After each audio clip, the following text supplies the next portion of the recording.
बैठ गए। अब नारायण दत्त तो इधर है नहीं, देंगे किसके? ये सरकार, मैं केवल एक छोटा उदाहरण देना चाहूं, खलप जी सामने है। हम अभी इन दिनों में चीन में एक संसदीय यात्रा थी, आपके आशीर्वाद से खलप जी के नेतृत्व हम गए। आजकल अध्यक्ष जी चीन में जनतंत्र जानने की बड़ी उत्सुकता बढ़ी है और इसलिए बहुत दिन बदले हैं।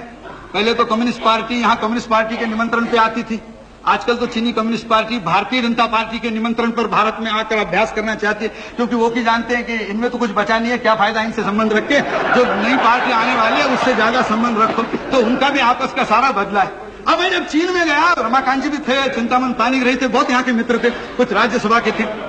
जब हम वहां गए तो कुछ वहां के लोगों ने पूछा, भाई आपकी डेमोक्रेसी कैसी चलती है? क्योंकि उन लोगों का तो संसद अलग, इलेक्शन अलग। तो रमाकांत जी थे और बड़े नेता हैं, लेकिन पुरानी मित्रता है, तो उन्होंने मुझे कहा कि सर बताइए भाई कैसी चलती है, चर्चा करो इनसे। तो एक एमपी ने मुझे पूछा कि हाउ इज योर डेमोक्रेसी? तो मैंने कहा मैं डेमोक्रेसी बताता हूं, मेरा उदाहरण, मैंने कहा सिर्फ मैं परिचय करवाता हूं, डेमोक्रेसी समझ लो। मैंने कहा I am Pramod Mahajan, I am member of Lok Sabha, I belong to the single largest party and I am in opposition.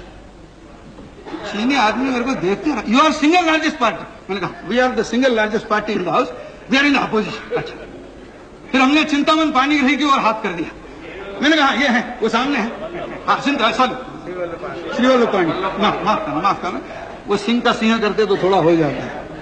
अब उनकी ओर हाथ करके कहा he belongs to the second largest party, he is outside the government supporting the government. फिर एमए बेबी थे, मैंने उनको उठा दिया, मैंने कहा he is the third largest party, he is inside the front but outside the government. और फिर मैंने कहा he is mister Ramakant Khalap, he is the only member of his party and he is the government.